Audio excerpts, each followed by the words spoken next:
Recentemente, Pequim, na China, foi surpreendido por um fenômeno um tanto quanto curioso: uma chuva de vermes.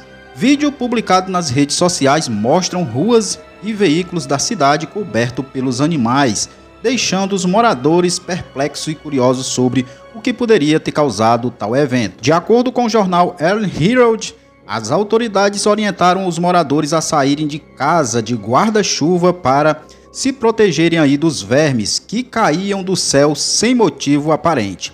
As autoridades chinesas ainda não se pronunciaram oficialmente sobre o assunto, deixando a população com ainda mais dúvidas. Uma das hipóteses levantadas pelos usuários é que a chuva seria uma consequência do fenômeno chamado lua cheia de verme, que deveria ocorrer no dia em que os vídeos foram registrados. Esse evento recebe esse nome porque em alguns países do hemisfério norte é o período em que o solo começa a descongelar e os vermes começam a surgir.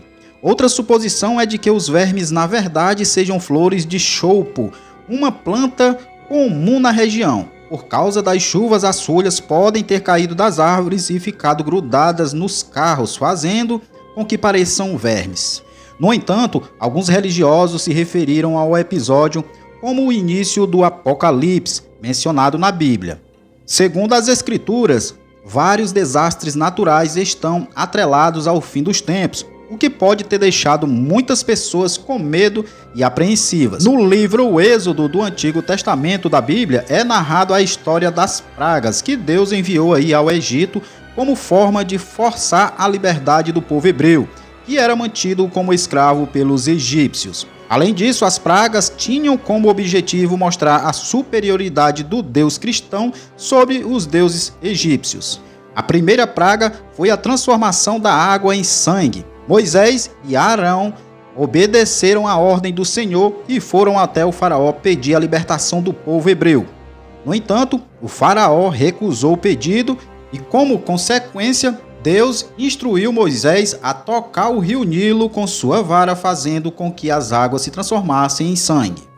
O Nilo era considerado divino pelos egípcios e sua transformação em sangue foi um grande choque para a população e também para o próprio faraó. Durante 7 dias, o rio e seus afluentes, fontes e poços foram afetados pela praga, causando morte de peixes e outros animais. Essa praga serviu como um sinal do poder de Deus sobre os deuses egípcios e mostrou que ele era capaz de controlar a natureza e os elementos. Após esse evento, Moisés e Arão voltaram ao encontro do faraó para fazer o pedido novamente, dando início aí uma série de outras pragas que afetaram o Egito e sua população. Após a primeira praga, o faraó do Egito se recusou a liberar o povo hebreu.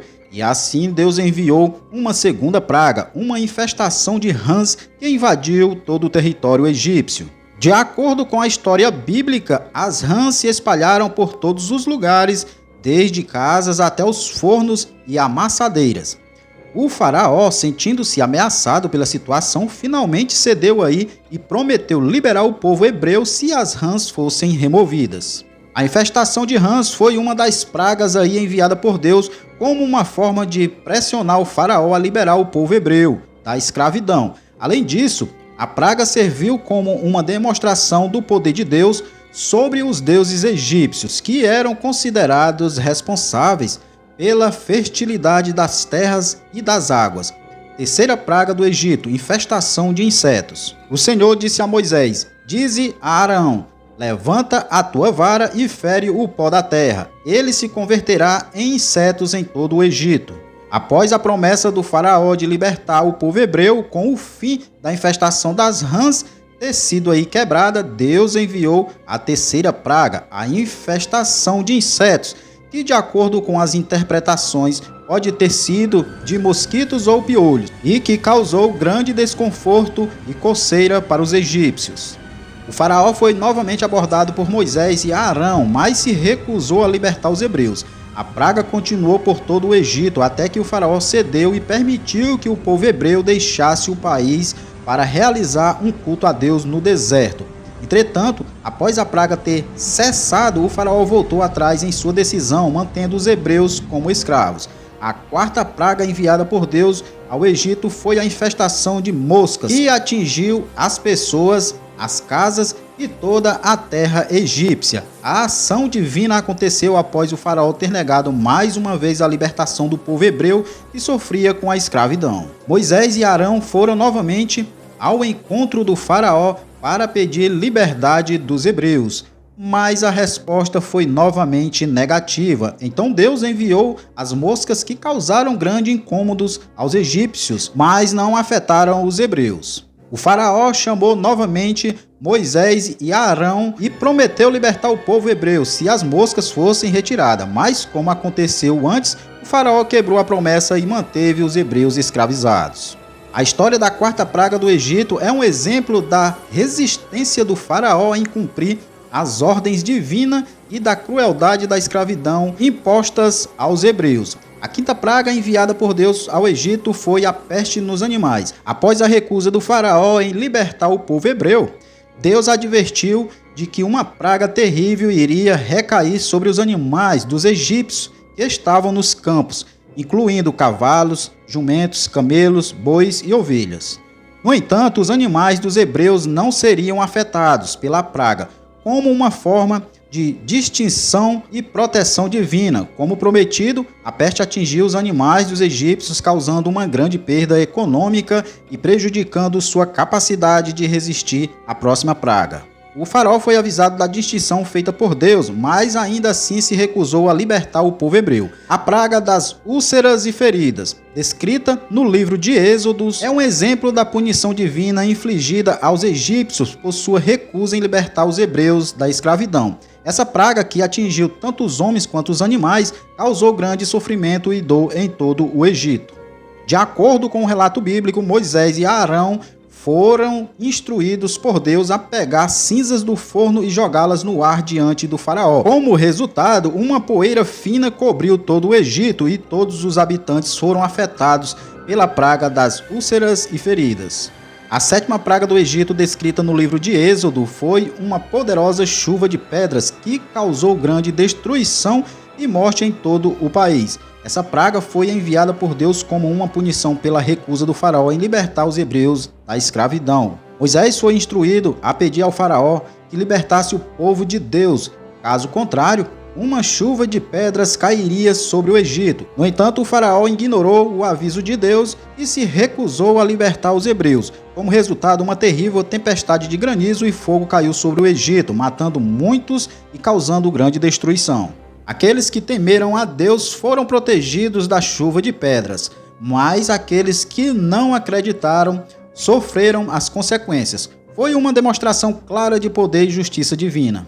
Após a chuva de pedra ter cessado, o faraó prometeu libertar os hebreus. No entanto, ele não cumpriu mais uma vez sua promessa e continuou a manter o povo de Deus em escravidão. A oitava praga do Egito, registrada no livro de Êxodo, foi uma infestação de gafanhoto enviado por Deus como um sinal de sua ira e recusa do faraó em libertar o povo hebreu da escravidão.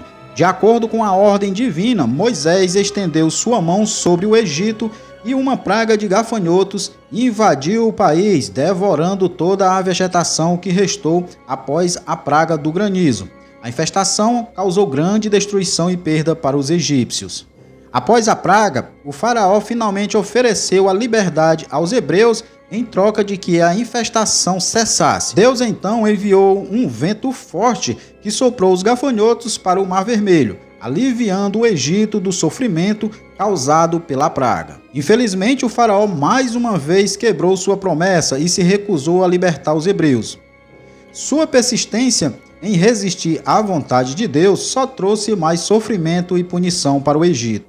A nona praga do Egito foi uma escuridão densa que cobriu o país durante 3 dias. Moisés estendeu sua mão para o céu e a escuridão tomou conta do Egito, enquanto os israelitas que estavam em outro lugar tinham luz.